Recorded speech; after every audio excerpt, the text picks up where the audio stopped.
Oremos. Padre Celestial, gracias te damos por tus abundantes bendiciones.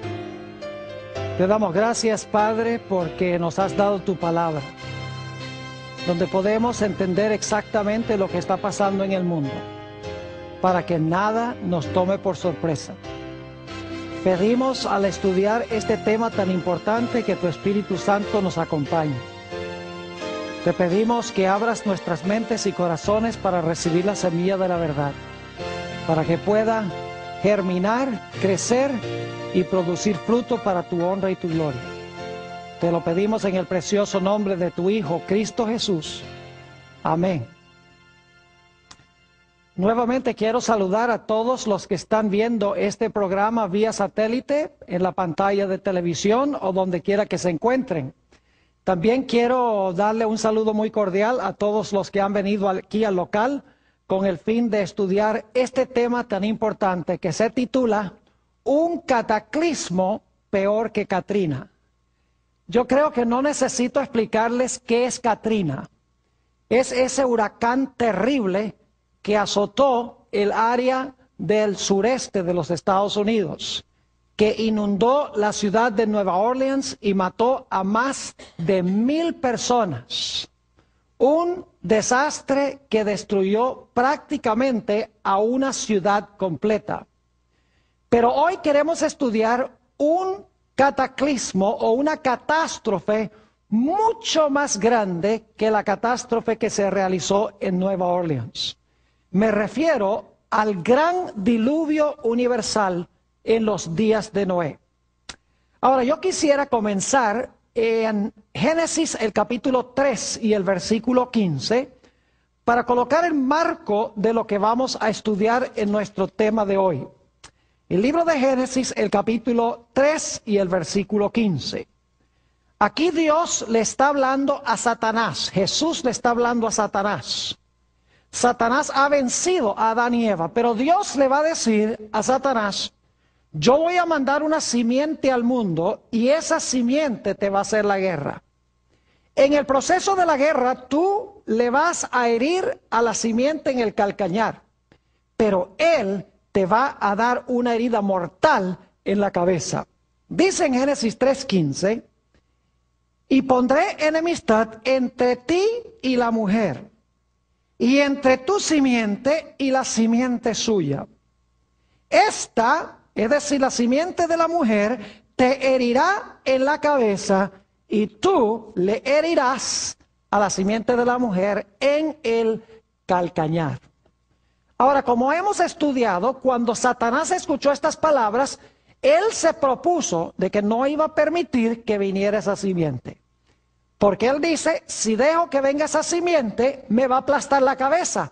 Así que desde este momento en adelante, yo voy a impedir que esa simiente venga al mundo. Si no viene, no me va a aplastar la cabeza. Y desde el mismo comienzo de la historia, encontramos que Satanás maniobra para impedir que la simiente venga. El primer ejemplo de esto lo encontramos en Génesis, el capítulo 4, en la historia de Caín y Abel. Y lo que quiero hacer es ir a Primera de Juan 3, a donde se relata la experiencia de Génesis, el capítulo 4. Primera de San Juan, el capítulo 3 y el versículo 12. Primera de San Juan 3 y el versículo 12. Dice aquí, no como Caín, que era del maligno, y mató a su hermano. ¿Y por qué causa le mató? Porque sus obras eran malas y las de su hermano justas. Quiero que noten aquí que dice que Caín era del maligno. Es decir, la acción de Caín no fue solamente de él, estaba el maligno detrás de él. Y el propósito era matar a la simiente. Pero como hemos estudiado, cuando Caín mató a Abel, Dios levantó otra simiente para tomar el lugar de Abel. Leamos eso en Génesis, el capítulo 4 y el versículo 25. 4:25 dice, y conoció de nuevo Adán a su mujer, la cual dio a luz un hijo, y llamó su nombre Set, porque Dios, dijo ella, me ha sustituido otro hijo, en realidad en el hebreo dice otra simiente, en lugar de Abel, a quien mató Caín. Así que Satanás dice, yo voy a matar a la simiente, y Dios dice, si tú me matas a la simiente, de donde vendrá la simiente, entonces yo voy a traer otra simiente al mundo. No vas a poder derrotar mi plan matando a la simiente. Así que Satanás decidió implementar un plan B. Otro método para impedir que viniera la simiente, ya que se dio cuenta que matando a la simiente no le servía de nada porque Dios trajo otra simiente. Él se propuso a usar otra metodología. Ahora, el diablo se dio cuenta que en realidad Dios no estaba, estas simientes preliminares no eran la simiente de Génesis 3:15. El diablo se dio cuenta que Dios estaba preparando un linaje, estaba preparando una genealogía de donde finalmente iba a traer a la simiente de Génesis 3:15 al mundo. Así que Satanás dice, bueno, no puedo matar a la simiente porque Dios trae otra simiente cuando mato una, así que voy a usar otro método. Lo que voy a hacer es procurar corromper el linaje, para que el linaje pierda su identidad, para que se corrompa. Y de esa manera, si puedo interrumpir el linaje, entonces de ese linaje no va a venir ningún Mesías, no va a venir la simiente prometida.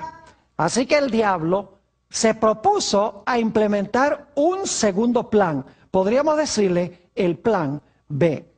Ahora, antes de hablarles del plan B, necesito leer un pasaje que encontramos en Mateo, el capítulo 24, y los versículos 37 al 39. San Mateo, el capítulo 24, y los versículos 37 al 39. Algunos se preguntarán, pastor, ¿por qué estamos estudiando esta noche la historia del diluvio? Sencillamente porque el Señor Jesucristo, vamos a encontrar, dijo que la historia del diluvio es una ilustración de lo que va a pasar al final de la historia del mundo. Es decir, el diluvio es un evento histórico, pero también es una profecía. Si podemos entender lo que sucedió allá, vamos entonces a entender lo que va a suceder al final de la historia. Fíjense cómo Jesús enseñó esto en San Mateo 24 y el versículo 37. Mas como en los días de Noé, así será la venida del Hijo del Hombre. ¿Captaron eso? Como fue allá, así será. Versículo 38. Porque como en los días antes del diluvio estaban comiendo y bebiendo, casándose y dando en casamiento, hasta el día en que Noé entró en el arca, y no entendieron hasta que vino el diluvio y se los llevó a todos. Y ahora escuchen, así será también la venida del Hijo del Hombre. Es decir, el Señor Jesucristo declaró que lo que pasó en los días de Noé va a suceder de nuevo al final de la historia. Así que si entendemos lo que pasó allá, vamos a entender lo que va a pasar al final de la historia. Ahora vamos a hablar un poco del plan B de Satanás. El plan A era matar a la simiente. No le funcionó muy bien. Así que Satanás dice, lo que voy a hacer es corromper el linaje de donde va a venir el Mesías. Vayan conmigo a Génesis, el capítulo 6, y vamos a leer los versículos 1 al 4. Génesis, el capítulo 6, y los versículos 1 al 4. Dice, aconteció que cuando comenzaron los hombres a multiplicarse sobre la faz de la tierra, y les nacieron hijas, que viendo los hijos de Dios, que las hijas de los hombres eran hermosas, tomaron para sí mujeres, escogiendo entre todas. Y dijo Jehová, no contenderá mi espíritu con el hombre para siempre, porque ciertamente él es carne, mas serán sus días 120 años. Había gigantes en la tierra en aquellos días. Y también después que se llegaron los hijos de Dios a las hijas de los hombres y les engendraron hijos. Estos fueron los valientes que desde la antigüedad fueron varones de renombre. Encontramos en estos versículos una mezcla entre los hijos de Dios y las hijas de los hombres. Ahora, la mayoría de los eruditos hoy en día creen que los hijos de Dios eran ángeles y que las hijas de los hombres son o eran mujeres humanas, de la raza humana. Es decir, hubo una relación sexual entre ángeles y seres humanos que produjo los gigantes, produjeron híbridos, que se les llama los gigantes o los nefilim, como dice en hebreo, aquí en Génesis el capítulo 6. Ahora, necesitamos entender bien, bíblicamente, quiénes son los hijos de Dios y quiénes son las hijas de los hombres. Quiero decirles que los hijos de Dios no eran ángeles. Las hijas de los hombres sí eran humanas. Ahora, permítanme mencionarles 3 razones, y luego voy a mencionarles una cuarta razón que no es bíblica, pero es importante igual. 3 razones bíblicas por las cuales los hijos de Dios no eran ángeles. Número 1, los gigantes que se mencionan en Génesis 4 no fueron el fruto del cruce entre los hijos de Dios y las hijas de los hombres. Porque dice que había gigantes en aquellos días y también había gigantes después que los hijos de Dios entraron a las hijas de los hombres. Es decir, había gigantes antes de que hubiese los cruces y había gigantes también después. Es decir, los gigantes o los nefilim no eran el fruto de una relación entre ángeles y seres humanos. En segundo lugar, estos gigantes, nefilim en hebreo, se mencionan solamente en un otro lugar en el Antiguo Testamento. Les voy a mencionar la referencia. Números 13:33 dice que en la tierra de Canaán había gigantes cuando Israel iba a entrar en Canaán. Ahora, esos no podrían haber sido ángeles, los mismos ángeles supuestamente que existieron después del diluvio, porque cuando vino el diluvio, todos los gigantes fueron, ¿qué cosa? Todos los gigantes fueron destruidos en el diluvio. Así que había gigantes después del diluvio. Los nefilim de Génesis 6 fueron destruidos en el diluvio. Así que no podemos decir que los gigantes eran ángeles o eran híbridos, el fruto de una mezcla entre ángeles y seres humanos. En ese caso tendríamos que decir que los gigantes en Canaán eran una combinación de ángel y ser humano. Pero en realidad sabemos que eran sencillamente gigantes humanos que había en Canaán que el pueblo de Israel tuvo que conquistar. La tercera razón por la cual encontramos que los hijos de Dios no eran ángeles es porque el Señor Jesucristo declaró que los ángeles no se casan ni se dan en casamiento. Es decir, los ángeles no contraen matrimonio. Y por lo tanto, no es posible que los hijos de Dios hayan sido ángeles que se entremezclaron con las hijas de los hombres. Además de eso, la cuarta razón, que no es bíblica, pero es muy importante, yo examiné los expositores de la Biblia, como los grandes reformadores protestantes, Martín Lutero, Juan Calvino, Zwinglio, todos esos grandes eruditos de la palabra de Dios, y todos dicen que los hijos de Dios son los descendientes de Set, es decir, el linaje de los justos. Mientras que las hijas de los hombres son las mujeres que se mencionan en el linaje de Caín. Y se mencionan a 3 de ellas por nombre en el linaje de Caín. Es decir, los hijos de Dios son los fieles del linaje de donde vendrá el Mesías. Las hijas de los hombres representan las malvadas mujeres que están en la genealogía de Caín. Ahora ustedes dicen, Pastor Borg, ¿cómo sabemos eso? Bueno, hay varias razones. En primer lugar, tenemos que mirar el contexto. En Génesis 4 está la genealogía de Caín. En Génesis 5 está la genealogía de Set, que es la genealogía de los justos, el linaje de los justos. Y luego Génesis 6 comienza hablando de hijos de Dios e hijas de los hombres. Fíjense qué interesante. Génesis 4 el linaje de Caín, de los malos. Génesis 5, el linaje de Set, el linaje de los buenos. Y luego Génesis 6 habla de la mezcla entre hijos de Dios e hijas de los hombres. Es decir, los hijos de Dios son los del linaje de Set, mientras que las hijas de los hombres son las mujeres en el linaje de Caín. Además de eso, hemos visto que en el libro de Génesis se habla de dos simientes. Se habla de la simiente de Satanás y de la simiente de la mujer. Se habla de los hijos de Dios y las hijas de los hombres. Se habla de Isaac e Ismael. Se habla de Jacob y de Esaú. En cada caso, las dos simientes son seres humanos. No son el fruto de una relación entre un ángel y un ser humano. Las dos simientes son simientes humanas. La única diferencia es que una simiente tiene el carácter de Satanás y la otra simiente tiene el carácter de Dios. Es decir, en Génesis, la batalla entre las dos simientes es la batalla entre los seguidores de Satanás y los seguidores de Dios. Además de eso, en el resto de la Biblia, la expresión hijos de Dios se refiere a los que han recibido a Jesús y se han convertido al Señor. Note lo que dice, por ejemplo, en Romanos el capítulo 8 y el versículo 14.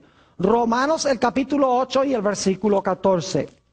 Dice aquí lo siguiente: porque todos los que son guiados por el Espíritu de Dios, estos son ¿qué?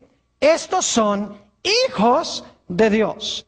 ¿Quiénes son los hijos de Dios? Los que son guiados ¿por quién? Por el Espíritu de Dios. Y varias veces en el Nuevo Testamento se usa la expresión hijos de Dios para hablar de los que son fieles al Señor. Es decir, tenemos varias razones. En primer lugar, el contexto inmediato de Génesis 4 y 5. En segundo lugar, la idea de las dos simientes en Génesis. En tercer lugar, el significado bíblico de la expresión los hijos de Dios. Y también tenemos lo que dicen los eruditos, que es que los hijos de Dios son los conversos y las hijas de los hombres eran las mujeres malvadas de la genealogía de Caín. Es decir, que cuando dice que se entremezclaron los hijos de Dios con las hijas de los hombres, está diciendo que los conversos, los que eran fieles a Dios, empezaron a casarse con las que pertenecían a la genealogía de los impíos. Empezaron a entremezclarse. Y el resultado fue gigantes. No solamente gigantes en estatura, sino gigantes para hacer el mal. Porque cuando se mezcla el bien y el mal, el resultado es terrible. Por eso Dios le dijo a Israel que no se entremezclara con las naciones de Canaán. Ahora, yo pregunto, ¿por qué quería Satanás entremezclar los hijos de Dios o el linaje de los fieles con el linaje de los infieles? Porque estaba implementando el plan ¿qué? El plan B. Él dice, si yo logro que los descendientes de Caín se entremezclen con los descendientes de Set, los descendientes de Set van a perder su ¿qué? Van a perder su identidad. Y mi linaje se va a tragar el linaje de los hijos de Dios. ¿Y saben que casi sucede así? Yo pregunto, ¿cuántas personas creen ustedes que vivían en este mundo el día antes del diluvio? ¿1,000? ¿5,000? ¿1,000,000? Mis queridos amigos, no cabe duda de que en este mundo había millones de personas antes del diluvio. Entre la creación y el diluvio pasaron 1,656 años. En un mundo donde no había escasez de recursos naturales. En un mundo donde prácticamente no existía la enfermedad. En un mundo a donde Dios había dicho que debían fructificar y multiplicar y llenar la tierra. En un mundo a donde los hombres vivían hasta tener casi 1,000 años. ¿Cuántos hijos puede tener un hombre de 1,000 años? Casi 1,000 años, porque Matusalén murió de 969 años. Imagínense que cuando llegaban a los 400 años todavía eran teenagers. Todavía están un poquito más allá de la adolescencia. Podían tener muchísimos hijos, no había infertilidad.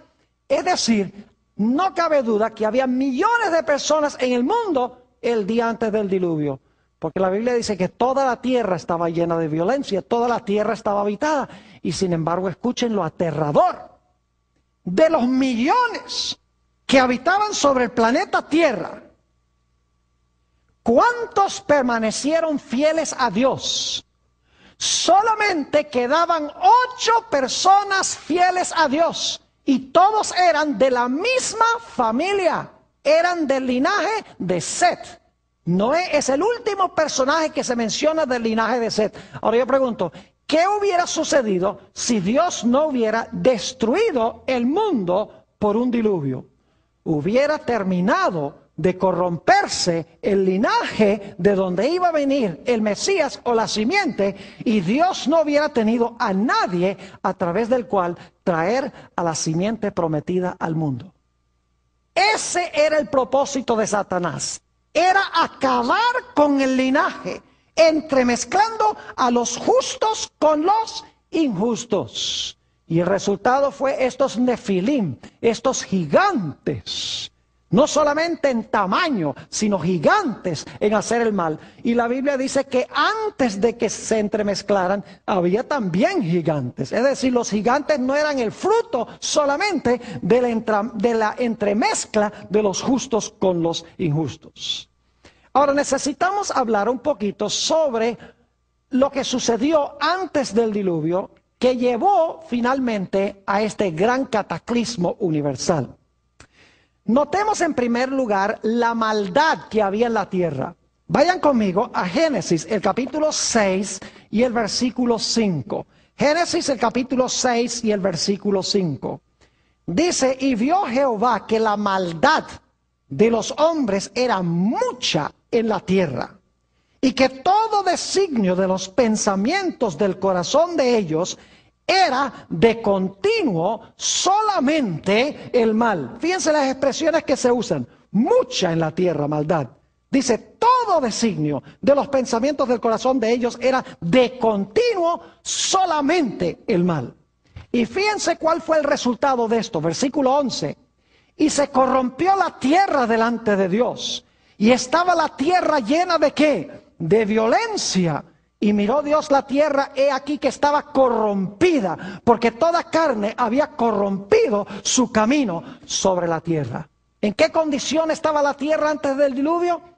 Prácticamente, completamente ¿qué? Corrompida por el pecado y llena de violencia. Y por lo tanto Dios dice, yo voy a destruir al planeta Tierra.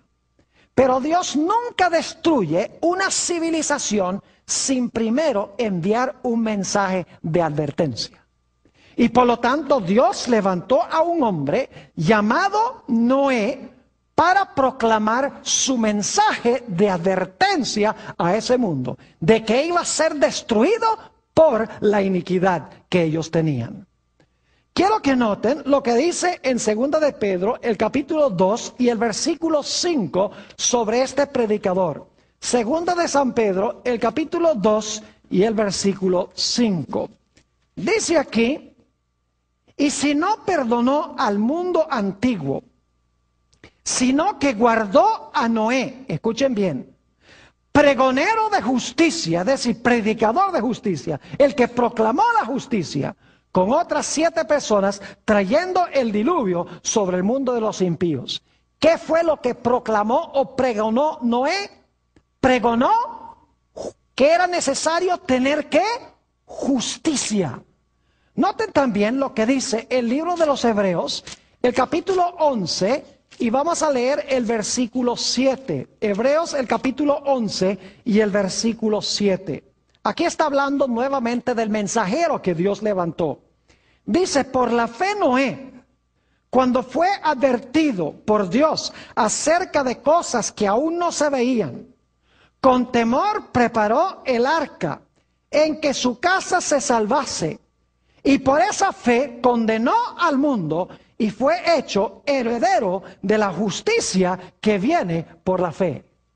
¿Qué hizo Noé? Noé predicó y también ¿qué? Y construyó. Porque si sencillamente hubiera dicho que Dios iba a destruir el mundo por un diluvio y no hubiera hecho nada, como que la gente no le hubiera creído mucho. Pero si Él predica el mensaje y vive el mensaje haciendo un arca, la gente queda absolutamente sin excusa. Ahora, ¿qué mensaje proclamó Noé? ¿Era un mensaje de amor? Sí. Dios les dijo, Dios ama a esta civilización. Dios no quiere destruirlos. Dios quiere que vivan. Él no quiere la muerte del pecador. Arrepiéntanse de su pecado. Cambien sus vidas por el poder de Dios. Y entonces Dios no va a enviar el diluvio. Pero si no se arrepienten y cambian sus caminos, el diluvio vendrá. ¿Cuánto fruto tuvo el mensaje de Noé? De millones de personas, solamente su familia recibió el mensaje. Vivimos en un mundo hoy a donde la gente cree que la mayoría está con Dios. ¿Sabe usted que en la Biblia la mayoría nunca ha estado con Dios? Es la minoría la que está con Dios. Algunas personas dicen, ¿cómo es que los adventistas pueden tener razón cuando ellos dicen que se debe guardar el sábado cuando casi todo el mundo guarda el domingo? ¿Ve? La gente se rige por las mayorías y no por lo que enseña la santa palabra de Dios. El mensaje de Noé no fue un mensaje blandito, no fue un mensaje suave, no era un mensaje, bueno, Dios ama a todo el mundo, Dios no va a destruir a nadie, todo va a andar bien, no se preocupen. Él predicó justicia, dijo, arrepiéntense y cambien sus caminos porque la destrucción vendrá. Ahora escuchen bien, el mensaje de Noé no fue un mensaje fácil. ¿Saben por qué? Les voy a compartir algunos datos, no los vamos a leer, pero solamente se los voy a compartir, están en su lista de textos.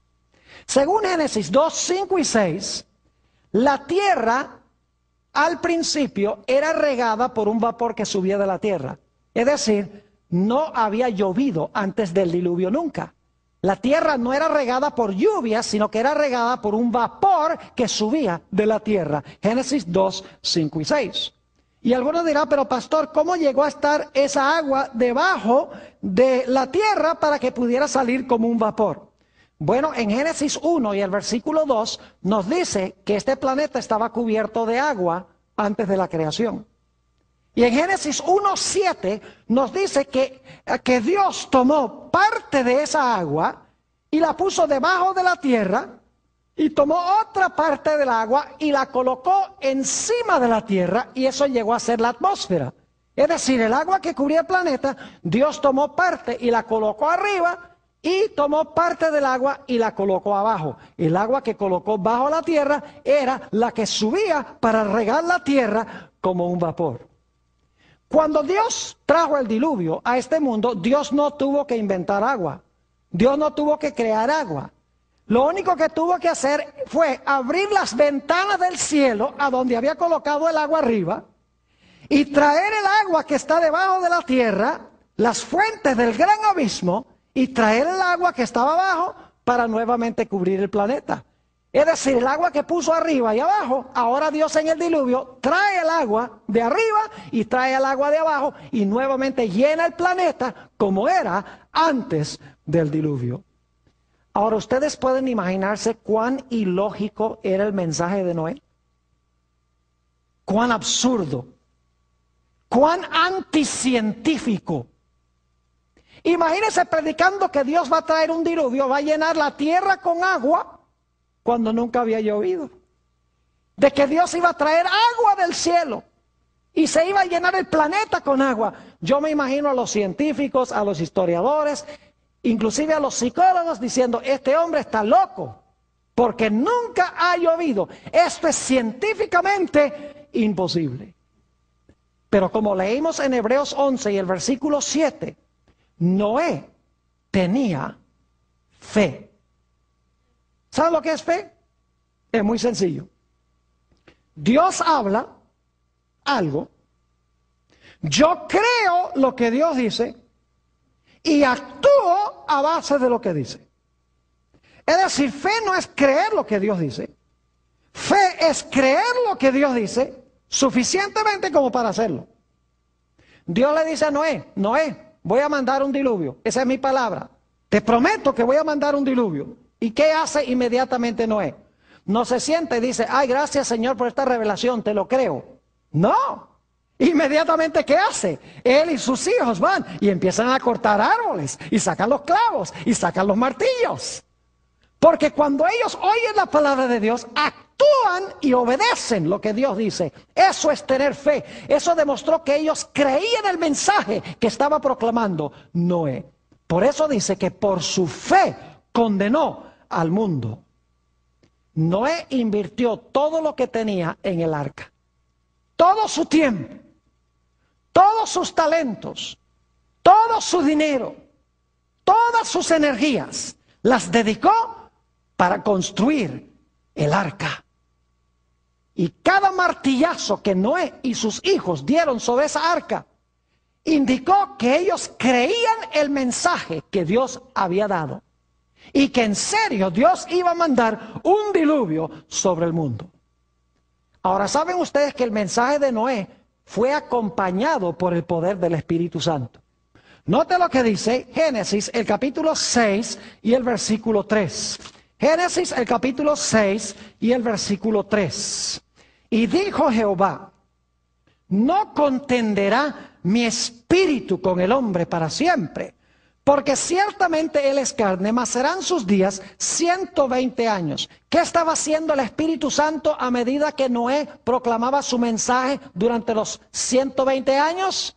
Dice que el Espíritu Santo estaba haciendo ¿qué cosa? Estaba contendiendo con toda carne. Es decir, estaba luchando con la gente para que la gente escuchara el mensaje de Noé y lo recibiera, lo aceptara. Es decir, el mensaje de Noé no fue solamente un mensaje aislado de él, sino cuando proclamó el mensaje, lo proclamó con poder, porque iba con la convicción del Espíritu de Dios. Y lo interesante es que a pesar de que Noé predicó 120 años, solamente su familia creyó y aceptó el mensaje que Dios estaba dando a través de Noé. De los millones de personas, solamente 8 creyeron que Dios iba a mandar un diluvio y aceptaron el mensaje aparentemente absurdo y anticientífico de Noé. Finalmente llegó el momento en que se debía entrar al arca. Y fíjense qué maravilloso es Dios. No solamente Dios a través de Noé proclamó un mensaje de juicio, de que Dios iba a venir en juicio, un mensaje de que Dios quería salvar a esa civilización, un mensaje acompañado por el poder del Espíritu Santo, sino que Dios hizo un maravilloso milagro. Note lo que dice Génesis 7 y los versículos 8 y 9. Génesis el capítulo 7 y los versículos 8 y 9. Está hablando sobre los animales.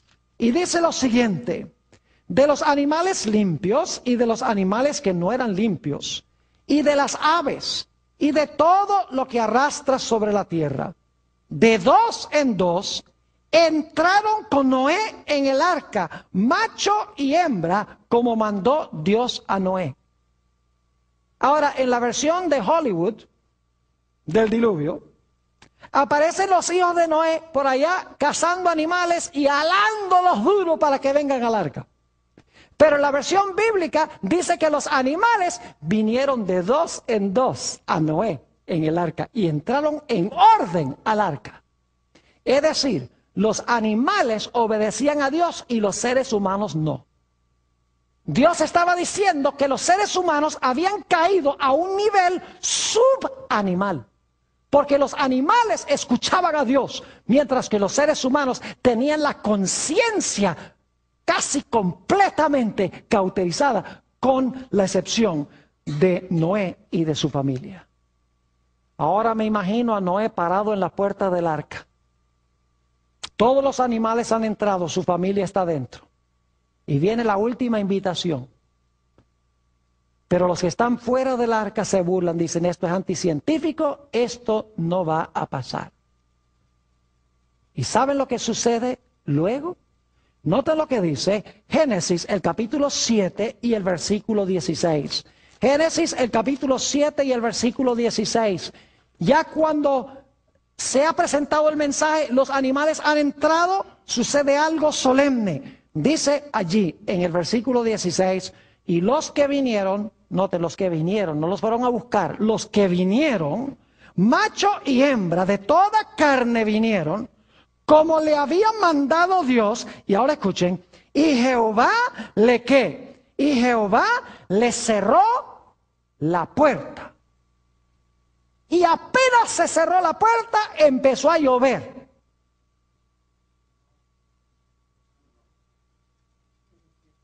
Ah, no, si están despiertos, ¿ah? Y los que están viendo vía satélite, están despiertos. Empezó a llover el momento que se cerró la puerta. No, ¿cuánto tiempo pasó? Vamos a leerlo. Génesis, el capítulo 7 y el versículo 10. Génesis, el capítulo 7 y el versículo 10. Algo muy interesante sucedió. La puerta se cerró, pero no cayó la lluvia enseguida. Dice en el versículo 10. Y sucedió que al séptimo día, las aguas del diluvio vinieron sobre la tierra. ¿Cuánto tiempo pasó entre cuando se cerró la puerta y cuando empezó a llover? Pasaron 7 días. Yo pregunto, durante esos 7 días, ¿los justos estaban vivos dentro del arca? ¿Los impíos también estaban vivos? Claro que sí. ¿Los salvos estaban salvos? ¿Y los perdidos estaban perdidos? Claro que sí. Vivos. Pero el destino ya había sido decidido cuando la puerta ¿qué? Cuando la puerta se cerró. Es decir, los impíos no se perdieron cuando empezó a llover. Los impíos se perdieron cuando Noé terminó de predicar y la puerta fue cerrada por Dios. Ahora yo quiero que ustedes se imaginen qué habrá pasado. ¿Ustedes creen que la fe de Noé y su familia fue severamente probada? Imagínense ustedes, pasa un día, nada, 2 días, nada, 3 días, nada, 4 días, nada, 5 días, nada, 6 días, nada. Yo me imagino que Noé y su familia estarían pensando, ¿será que le entendimos mal a Dios? ¿Será que Dios no va a cumplir su palabra? Posiblemente preocupados. Es decir, su fe fue severamente probada. ¿Cómo creen ustedes que reaccionaron los que estaban afuera? Cada día se volvieron más violentos, cada día más seguros de sí mismos, cada día diciendo, ve, ese loco con su familia y con todos esos animales ahí en ese barco. Y cada día se volvieron peores y peores los de afuera, gritándole a los de adentro, y los de adentro preocupados porque no sucedía nada. Es decir, la fe de Noé y su familia fue severamente probada. Pasaron por un tiempo de angustia, podríamos decir, antes de que viniera la destrucción, después que se cerró la puerta. Pero luego entonces pasó lo que había sido profetizado. Génesis, el capítulo 7 y el versículo 11. Génesis, el capítulo 7 y el versículo 11. El año 600 de la vida de Noé, en el mes segundo, a los 17 días del mes, aquel día fueron rotas todas las fuentes del grande abismo y las cataratas de los cielos fueron abiertas. El agua que Dios había colocado bajo la tierra y arriba en el cielo, ahora Dios baja el agua y sube el agua y llena el planeta como estaba antes de la creación. Es decir, el mundo vuelve a la condición en la cual se encontraba antes de la creación. ¿Sabe lo que es interesante? El Antiguo Testamento usa una palabra especial para el diluvio en los días de Noé. No lo usa para ningún otro diluvio en el Antiguo Testamento. Solo para el diluvio en los días de Noé. La palabra es la palabra Mabul. Hay muchas palabras en el Antiguo Testamento hebreo que hablan de un diluvio, pero este diluvio tiene una palabra especial. Y lo mismo el diluvio en el Nuevo Testamento. El diluvio en los días de Noé, en el Nuevo Testamento se usa la palabra cataclismos. El único diluvio en el Nuevo Testamento que usa esa palabra. Todos los otros diluvios que se mencionan en el Nuevo Testamento usan la palabra pótamos. Solo para el diluvio en los días de Noé se usa la palabra cataclismos. Es decir, fue una catástrofe global. Ahora, yo no sé si debo hacer esto, pero algunos eruditos hoy en día dicen que este diluvio fue un diluvio local en el valle de Mesopotamia. Yo tengo aquí una lista, no puedo compartirlos todos porque el tiempo apremia, que indican que este fue un diluvio global, fue un diluvio universal. En primer lugar, los autores del Nuevo Testamento enseñan que fue global. En segundo lugar, dice que toda la tierra estaba llena de violencia. En tercer lugar, si fue un diluvio local, ¿para qué construir un barco? Podrían haber emigrado a otra parte. Además de eso, si el diluvio fue local, las especies podrían haber emigrado a otro sitio. ¿Por qué fue necesario preservar las especies si fue un diluvio local? Dice ahí en Génesis que todas las cosas vivas que Dios había creado fueron destruidas en el diluvio. Se dice que todos los altos montes fueron cubiertos de agua. Dice, toda carne murió, cada hombre murió. Dice, solamente Noé y su familia quedaron. Además de eso, cuando Noé mandó las aves no encontraban a dónde posarse. Si hubiera sido un diluvio local, hubieran seguido volando y hubieran conseguido a dónde posarse. Además de eso, el arco iris fue señal de que Dios no iba a mandar otra vez un diluvio global. Si el diluvio fue local, entonces Katrina hace que Dios sea mentiroso, porque ese fue un diluvio local. El hecho de que Dios da un arco iris indica de que este fue un diluvio universal, y Dios dice, no voy a llenar otra vez toda la tierra, todo el planeta de agua. Además de eso, todas las naciones tienen recuerdos de un diluvio. Casi todas las civilizaciones del mundo tienen historias de un diluvio global que destruyó la tierra. Además de eso, el registro fósil, el registro de los fósiles indica de que hubo una catástrofe global. Es decir, este fue un cataclismo mundial. Y dice en Génesis 7 y el versículo 21 al 23, Génesis 7 y el versículo 21 al 23, y murió toda carne que se mueve sobre la tierra, así de aves como de ganado y de bestias, y de todo reptil que se arrastra sobre la tierra y todo hombre. Todo lo que tenía aliento de espíritu de vida en sus narices, todo lo que había en la tierra murió. Así fue destruido todo ser que vivía sobre la faz de la tierra, desde el hombre hasta la bestia, los reptiles y las aves del cielo, y fueron raídos de la tierra. Y ahora escuchen bien, y quedó solamente ¿quién? Noé y los que con él estaban en el arca. ¿Cumplió Dios su palabra?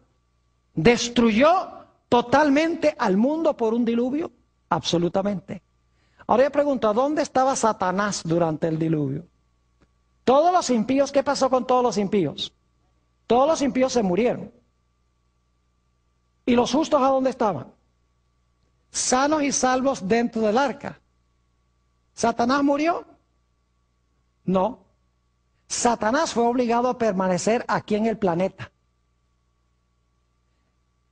En el libro Patriarcas y Profetas, que es uno de mis mejores favoritos comentarios del Antiguo Testamento, en la página 88 dice esto: el mismo Satanás, obligado a permanecer en medio de los revueltos elementos, temió por su propia existencia.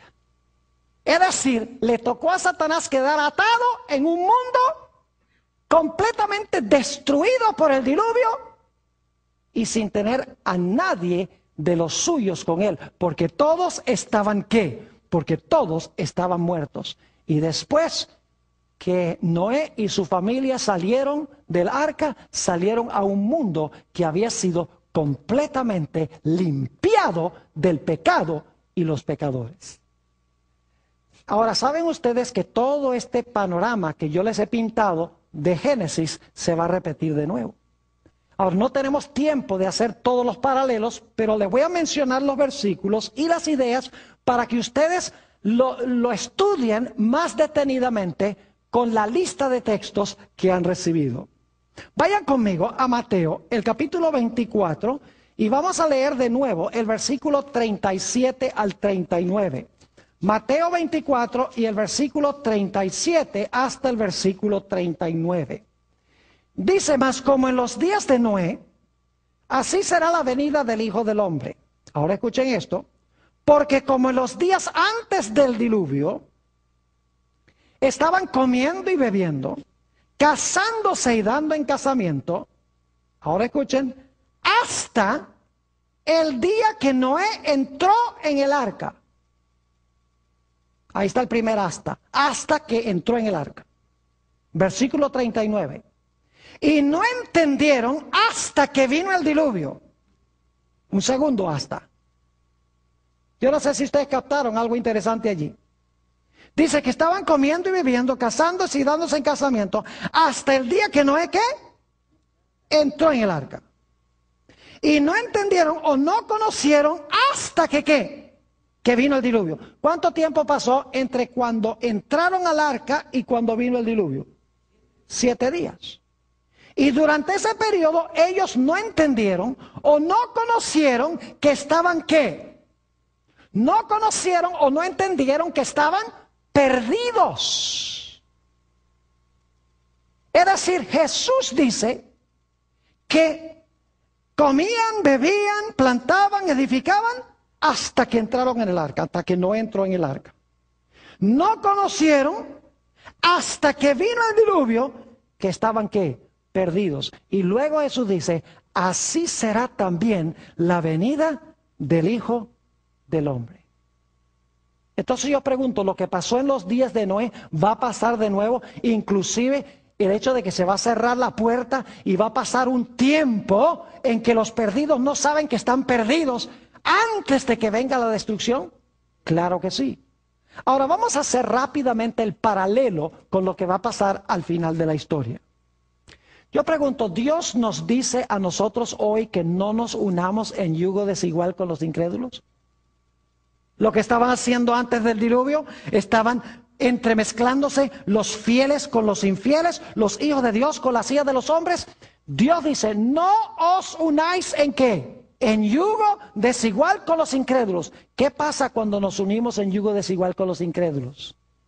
Los que creen no se ganan a los que no creen, sino que los que no creen arrastran a los que creen. Y Satanás quiere al final de la historia que los justos se entremezclen con las costumbres de los injustos y con las costumbres del mundo, para que el pueblo de Dios pierda su identidad. Y como en los días de Noé, no quede nadie del lado de Dios. El diablo está haciendo lo mismo. Yo pregunto, ¿el mundo al final de la historia va a estar en una condición muy semejante a la condición en que estaba en los días de Noé? Lean el catálogo de pecados que se mencionan en Segunda de Timoteo. Segunda de Timoteo, el capítulo 3. Y lo voy a leer rápidamente. Segunda de Timoteo, el capítulo 3. Y empezando en el versículo 1.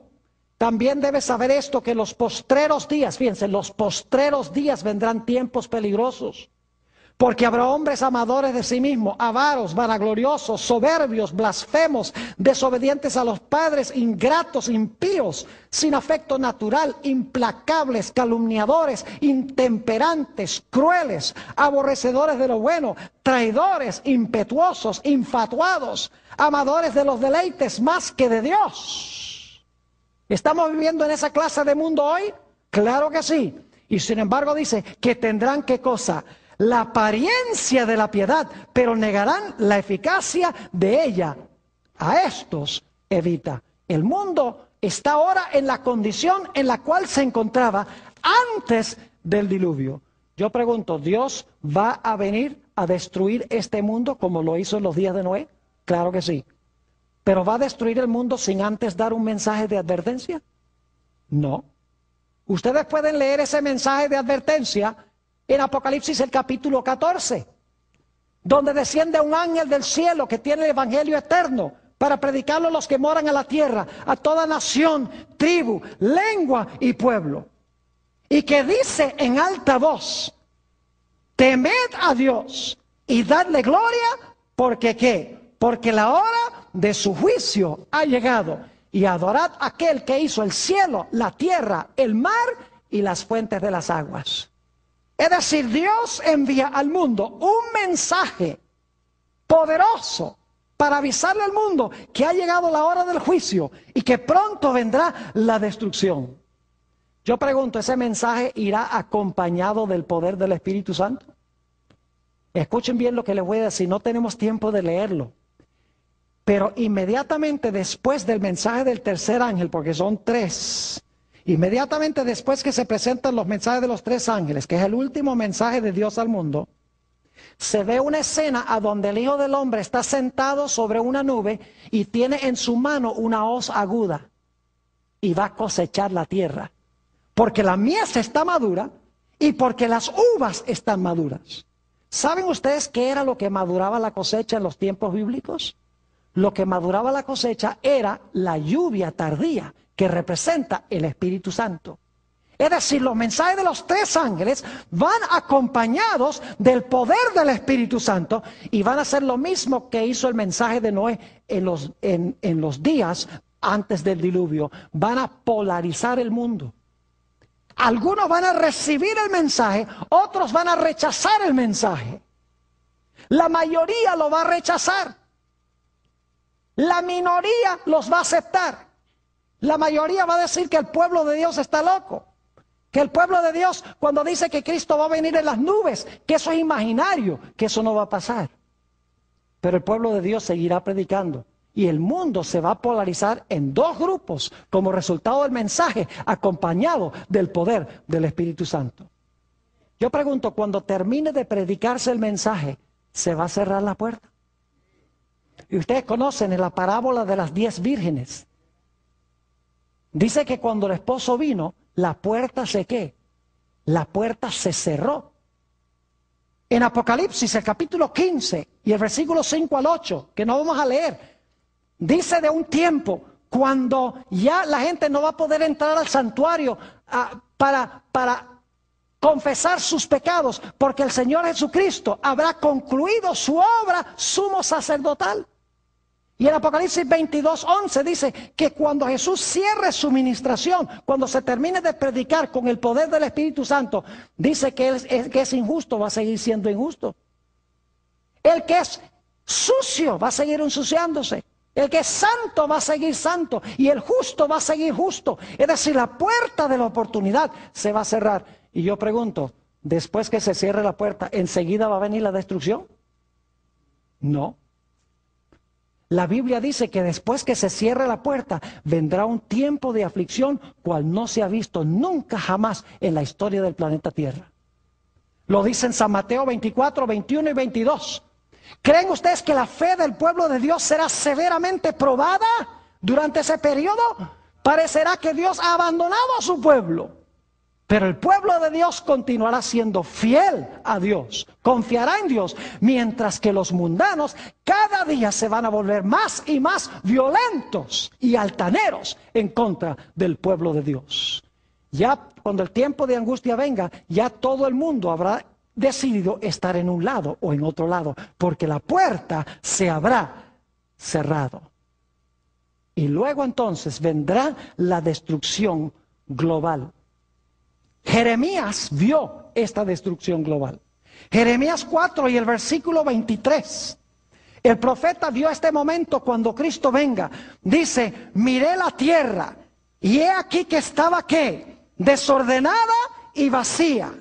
Y miré los cielos y no había en ellos ¿qué? Luz. Es decir, cuando Cristo venga, la tierra va a volver a la condición de desorden que tenía antes de la creación y que tenía cuando vino el diluvio.